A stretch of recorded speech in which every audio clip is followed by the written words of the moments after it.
Halo, Assalamualaikum adik-adik. Selamat pagi. Selamat bertemu kembali dengan Ibu Yulian Oktaviani dalam pelajaran Ilmu Pengetahuan Sosial kelas 7.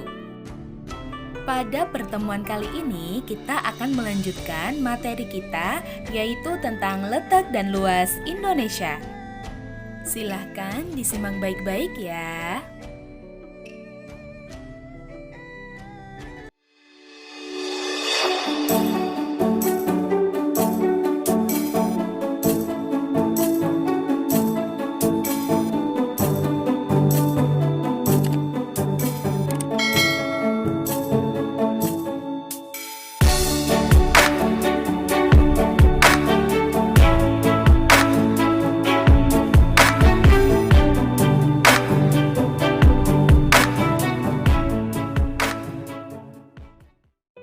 Letak suatu tempat di permukaan bumi tidak hanya sekedar menunjukkan posisinya di antara tempat lainnya.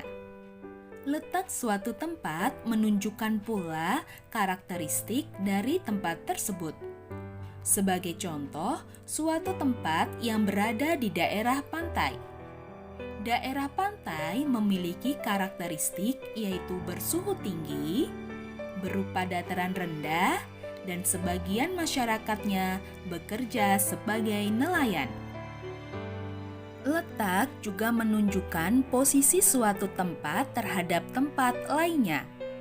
Dalam hal ini, ada tempat yang strategis, terisolasi, dan lain sebagainya. Sebagai contoh, suatu tempat berada di pusat kota. Karena letaknya, tempat tersebut dapat dicapai dari berbagai lokasi dengan mudah, sehingga menjadi pusat kegiatan penduduk. Dari penjelasan tadi, kemudian muncul pertanyaan-pertanyaan. Antara lain, bagaimanakah dengan letak wilayah Indonesia? Kemudian, apa sih keuntungan dari letak wilayah Indonesia? Dan seberapa luas wilayah Indonesia itu? Untuk menjawabnya, silakan kalian simak penjelasan berikut ini. Untuk melihat suatu wilayah, kita bisa melihat dari 3 aspek, yaitu dari aspek letak astronomis, kemudian letak geografis, dan yang ketiga, letak geologis. Sekarang kita akan membahas tentang letak astronomis Indonesia. Namun sebelumnya, adakah di antara kalian yang tahu apa sih letak astronomis itu? Iya, betul sekali. Letak astronomis adalah letak suatu negara atau wilayah yang didasarkan pada garis lintang dan garis bujur. Adakah yang masih ingat apa itu garis lintang dan garis bujur pada saat kita mempelajari komponen peta? Hayo, ada yang ingat? Oke, betul sekali. Garis lintang adalah garis khayal pada peta, atlas, ataupun globe yang melintang dari arah barat ke arah timur atau sebaliknya, yaitu dengan arah horizontal. Sedangkan garis bujur adalah garis khayal pada peta, globe, ataupun atlas yang membujur atau vertikal dari arah utara ke arah selatan atau sebaliknya. Dan secara astronomis, Indonesia terletak di 6 derajat lintang utara sampai 11 derajat lintang selatan, dan 95 derajat bujur timur sampai 141 derajat bujur timur. Adapun dampak atau pengaruh dari letak astronomis wilayah Indonesia yaitu 1. Wilayah Indonesia terletak di sekitar Khatulistiwa atau secara keseluruhan terletak di daerah lintasan timur. Yang kedua, wilayah Indonesia berada di zona iklim tropis. Ketiga, Indonesia mendapatkan curah hujan sepanjang tahun. Keempat, Indonesia dijuluki paru-paru dunia karena banyak terdapat hutan hujan tropis. Dan yang kelima, Indonesia terbagi menjadi 3 daerah waktu. Dan adakah yang tahu 3 daerah waktu yang dimiliki oleh Indonesia? Betul sekali, 3 daerah waktu yang dimiliki Indonesia adalah Waktu Indonesia Bagian Barat atau WIB, kemudian Waktu Indonesia Bagian Tengah atau WITA, dan Waktu Indonesia Bagian Timur atau sering disingkat WIT. Wilayah di Indonesia yang masuk ke dalam Waktu Indonesia Bagian Barat antara lain yaitu Sumatera, Jawa, Madura, Kalimantan Barat, Kalimantan Tengah, dan pulau-pulau kecil di sekitarnya. Sedangkan yang masuk ke wilayah Waktu Indonesia Bagian Tengah atau WITA antara lain Kalimantan Selatan, Kalimantan Timur, Bali, Nusa Tenggara Barat, Nusa Tenggara Timur, Sulawesi, dan pulau-pulau kecil di sekitarnya.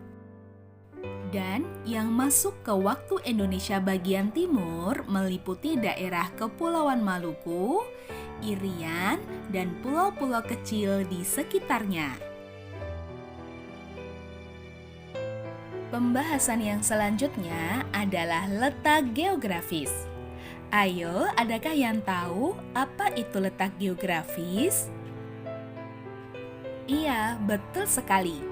Letak geografis adalah letak suatu wilayah atau negara dilihat dari kenyataannya di permukaan bumi atau posisi daerah itu pada bola bumi dibandingkan dengan posisi daerah lainnya.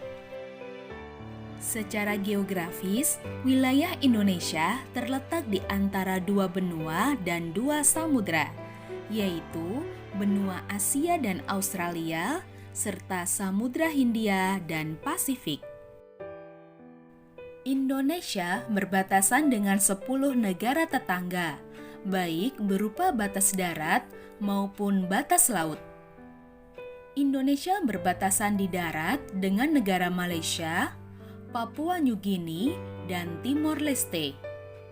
Sedangkan batas lautnya yaitu dengan negara India, Thailand, Malaysia, Singapura, Vietnam, Filipina, Palau, Papua New Guinea, Australia, dan Timor Leste. Batas Indonesia juga dapat dilihat dari posisinya, yaitu posisi utara, selatan, barat, dan timur. Adapun batas berdasarkan posisinya yaitu sebagai berikut. Sebelah utara, Indonesia berbatasan dengan Malaysia, Singapura, Palau, Filipina, dan Laut Cina Selatan. Di sebelah selatan, Indonesia berbatasan dengan Timor Leste, Australia, dan Samudra Hindia. Sedangkan di sebelah barat, Indonesia berbatasan dengan Samudra Hindia. Dan di sebelah timur, Indonesia berbatasan dengan Papua New Guinea dan Samudra Pasifik.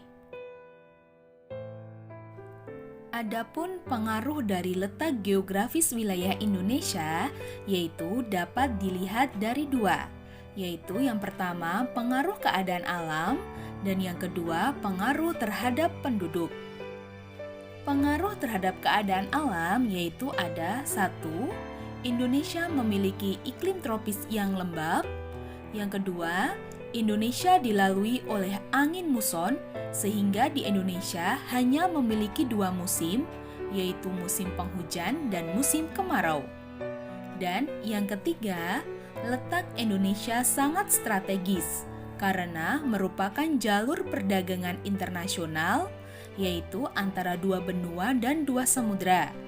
Hal ini dapat menambah devisa negara.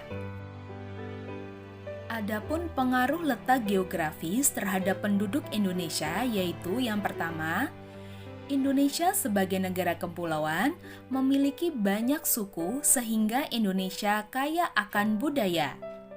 Yang kedua, Indonesia banyak dipengaruhi oleh bangsa lain yang dulunya pernah datang ke Indonesia. Hal ini terlihat dari segi agama, seni, bahasa, dan peradaban. Selanjutnya, letak Indonesia dilihat dari letak geologis. Letak geologis adalah letak suatu wilayah berdasarkan struktur bebatuan. Dilihat dari letak geologis, Indonesia 1 terletak pada pusat pertemuan dua pegunungan muda, yaitu Pegunungan Sirkum-Mediterania dan Pegunungan Sirkum-Pasifik. Wilayah Indonesia bagian barat dilalui oleh Pegunungan Sirkum-Mediterania. Sedangkan wilayah Indonesia bagian tengah dilalui oleh Pegunungan Sirkum-Pasifik. Yang kedua, Indonesia terletak di antara 3 lempeng utama yang ada di dunia, yaitu lempeng Australia, Eurasia, dan Pasifik. Hal ini yang menyebabkan mengapa di Indonesia sering terjadi gempa bumi. Yang ketiga, Indonesia terletak di antara 2 dangkalan besar, yaitu Dangkalan Sunda dan Dangkalan Sahul. Adapun dampak dari letak geologis Indonesia, yaitu yang pertama, banyak gunung berapi, sehingga tanah menjadi subur. Yang kedua, laut di Indonesia bagian barat merupakan laut dalam. Sedangkan wilayah tengah dan timur terdiri dari lautan yang dangkal. Dampak yang ketiga yaitu banyaknya tambang dan mineral. Yang keempat, sering terjadi bencana alam seperti gunung meletus, gempa bumi, tanah longsor, dan tsunami. Yang kelima, di Indonesia banyak terdapat jenis tanah untuk pertanian dan perkebunan. Yang keenam, Indonesia memiliki keanekaragaman hayati yang tinggi, baik flora maupun faunanya. Dan yang terakhir, sering muncul gunung api di tengah laut. Nah, itu tadi materi tentang letak Indonesia yang dapat dilihat dari beberapa aspek. Selanjutnya, kita akan membahas tentang luas Indonesia. Ayo, ada yang tahu berapa sih total luas dari negara Indonesia ini? Menurut Badan Informasi Geospasial atau BIG, menyebutkan bahwa wilayah Indonesia terdiri atas daratan seluas 1.922.570 km persegi dan luas perairannya yaitu sekitar 3.257.483 km persegi. Jika dibandingkan dengan wilayah lainnya, maka luas Indonesia kurang lebih sama dengan Eropa atau hampir sama dengan Amerika Serikat atau Australia. Daratannya yang terdiri atas 13.466 pulau yang menjadikannya sebagai salah satu negara kepulauan terbesar di dunia. Banyaknya pulau membuat garis pantainya juga sangat besar, yaitu mencapai 99.030 km. Oke anak-anak, itu tadi materi tentang letak dan luas Indonesia. Semoga apa yang sudah Ibu sampaikan ini dapat kalian pahami ya. Terima kasih atas perhatiannya. Sekian saja. Wassalamualaikum warahmatullahi wabarakatuh.